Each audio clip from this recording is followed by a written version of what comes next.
Desire is feeling good to you these days? A desire that you are not contradicting with belief feels really good, doesn't it? But a desire that you don't believe, a desire that you doubt, not so much fun, is it? So the key is for you to figure out some way to believe in your own desire. And what trips you up is that sometimes if the desire has not manifested, if it's not a desire that you are accustomed to seeing turn into actualization, manifestation, then you get used to seeing it like it is, seeing the absence of your desire or the presence of something that you do not want. And most do not realize that as they focus upon what is, they continue to practice the vibration of what is, which makes it difficult for what is to change. When you want something different than what is, but you hold what is steadily in your consciousness, then you continue to practice the vibration of what is, so what is continues to present itself to you in different ways, but the same vibrational essence. Different faces, different places, but essentially the same thing continues to happen. So the key to being a deliberate creator is to find some way to distract yourself from what is while you focus upon what you prefer. It's like telling a new story, or even telling no story. Just do not continue to tell the same story if what the story is about is not pleasing to you. Seems logical, doesn't it? So you live in a universe that is vibrationally based. You are too. You are pure vibration. You are vibration above all other things. But you are vibration that has manifested into some physicality. And you've become so accustomed to the physicality that has occurred that you forget that you are vibration. So most of you, human blessed beings, you don't deal with your life vibrationally. Instead, you deal with it in terms of action, actualization, manifestation. And that's what slows you down so much. If you could realize that you are visualizing things into being, that you are imagining things into being, if you could get your imagination into a larger part of your life experience and your observation into a lesser part of your experience would begin to flip more into things that you do want. We're not trying to get you to stop living what you're living, because most of it is really nice, isn't it? But you can be a better selective sifter than you are being. You can focus yourself more deliberately. And that really is what deliberate creation is all about. It's about deliberate focus. But in order to be effective at deliberately focusing, you have to understand what it is you're reaching for. And the thing that is interesting is that when we ask you to focus, we're not asking for your visual focus. We're asking for your vibrational focus, which means we're asking you to find a way to emotionally focus. Focus yourselves emotionally, meaning care about how you feel. And if what you are thinking about or focused upon, whether it's past, present, or future, whatever it is that has your attention, if you would remember that that focus carries with it a feeling, and if you would care about the feeling more than anything else, and you would focus your feeling into what feels better.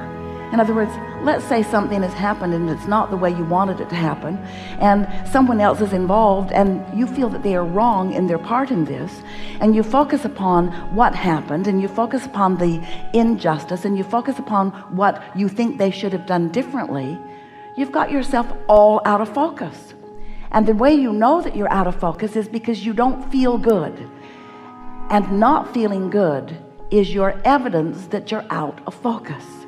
Because when you are in focus, when you are flowing with the source that is you, when you're allowing that non-physical energy to flow to you and through you in the clear focus that it always flows with, you feel wonderful. In many ways, you feel wonderful because you're happy. Esther is happy. You feel wonderful because you're clear. You feel wonderful because you have clarity. You feel wonderful because you feel vitality. You feel wonderful because you are witty and wise. You feel wonderful because your timing is good. You feel wonderful because you're tuned in, tapped in, turned on. You feel elation. You feel exhilaration. You feel joy. And things around you are reflecting that alignment, that focus, that clarity, that alignment with your source. So that's what we like to talk about. For a while, we've been calling this gathering the art, because it is. You practice yourself into this artful, deliberate creation. The art of allowing. Allowing what? The art of allowing me and my physical body, right here, right now, to be in vibrational sync with source energy perspective of same things in the same moment. That's what true alignment is. You see, you're not here on your own, out here on the ragged edge, leading edge, we mean leading edge, out here on the leading edge. You're not here alone. You are here with all of this non-physical energy flowing with you, to you, and through you, aware of everything that you are focused upon in this moment. Not just knowing who you were when you were born, not just knowing what your reason for being here is, knowing who you are and why you are here and what you are about in this moment. What you're about in terms of your vibrational alignment or not. Your vibrational allowing or not. So focusing, really, if you will think about focusing being in terms of focusing your feeling, focusing yourself into feeling good, finding a way to feel good. And sometimes that means don't think about that. That's a little tricky. I'm not going to think about that thing that I'm thinking about. I'm not going to think about that thing anymore. I'm not going to think about that thing that I keep thinking about. I don't want to think about that thing. I'm not going to think about that thing anymore because I don't want to think about that thing. I'm not going to think about this thing. I can't stop thinking about this thing. Because when you give your attention to it, law of attraction causes a relationship to begin between you and it. That's what law of attraction is all about. In other words, when you get focused upon something, you begin to reverberate the same vibration that it is. And once you begin to do that, momentum ensues.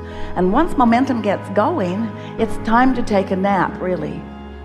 It's time to meditate. It's time for some major distractional effort, which usually means sleep or meditate. Sometimes you have the power to focus. Esther, we thought she was rather remarkable just now. She was having so much fun with you. She really did not want to leave. And yet, because of the thousands of times that she has stood in that place and listened and felt for us, it was easy for her to just adjust her vibration to the frequency that is us.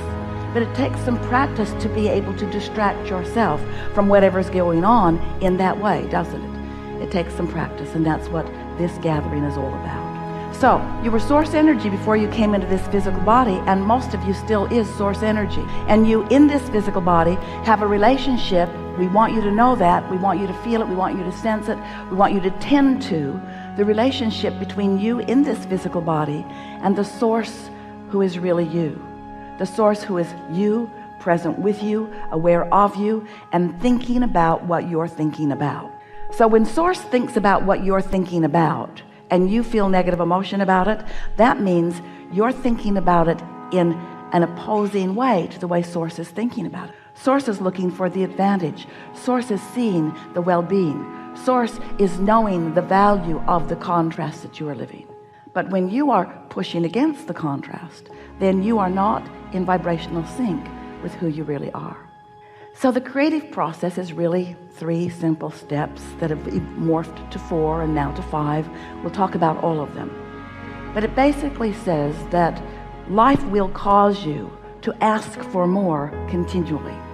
And when you are in that phase where you are aware that something that you want is missing, so you are asking for the improvement in your life by wanting this amendment to your desires. That's what we are calling step 1. And when you are in step 1, that's usually when you're seeing a problem, it's usually when you are seeing contrast, it's usually when you're asking a strong question to which you do not know the answer. That's step 1. Step 1 is an important step, but step 1 will trip you up because it's easy for you to take your humanness, your actualness, your actionness, and give your all to step one. You're looking around, I don't like that, and these are the reasons that I don't like this.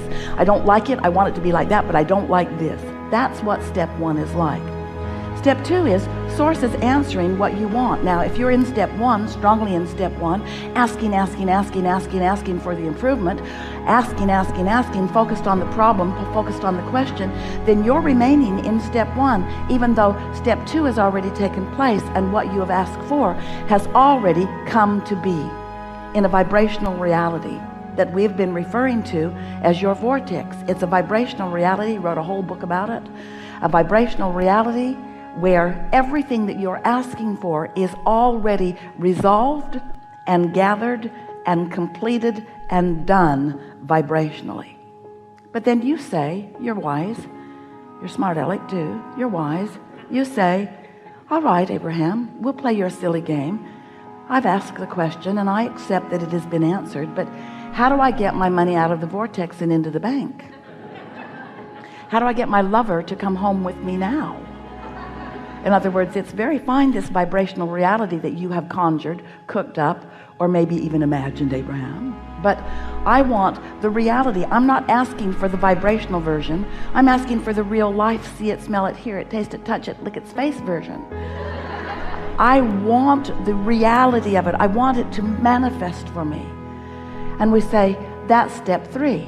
That's where you are so aware that step two has taken place. And you are proud of yourself for living step one and asking with such clarity that now you are in a place of relaxed expectation. You're in the receptive mode. You're in the mode where you are not tense and not worried. You're not struggling. You're not justifying and defending. You're not saying, I need it. You're not yearning for it. You've asked and you accept that it's given, and while you cannot see it yet, you know that it is coming. Step three is an attitude of faith. It's an attitude of expectation. It's an attitude of, I know I'll know it when I see it. It's an attitude of, I know it's coming. It's really a pleasant place to be. And it really is the place that you will reside most often, because life will never cause you to stop asking, and because you're going to continue to ask, you're going to continue to be in that place where you've asked for more than has manifest. So it is very good for you to get comfortable being in that mode of having asked for something that has not fully manifested, because that's the way life will eternally be for you. We love you so much, deal with it. When you get to that place where you just know that it's coming and you don't have to know all of the details, you'll let the universe yield it to you a little bit at a time. You'll allow yourself to be in the receptive mode where you're receiving. Life is so rich and delicious when you're living like that, because there is something new for you coming into your awareness moment by moment by moment. The receptive mode, that step three receiving mode, that allowing mode, that is the feeling of most blessedness. When you get into that mode, you can just feel the universe wrapping arms around you and providing avenues for each and every detail that is important to you to be fulfilled. It is such a delicious state of being. Step four is, you're so accustomed to hanging around in that step three mode that you've mastered it. You're no longer upset with contrast. Contrast doesn't upset you anymore. You know how to manage your vibration. Step four is really managing your vibration. It's living in this world of steps, understanding that all of the steps are necessary, and feeling happy. It's mastering. It's the mastery of the creative process. Now we're talking about step five. Step five is where you not only accept contrast as important to the equation, but you revel in the contrasting experience that causes you to focus. And now you've come full circle.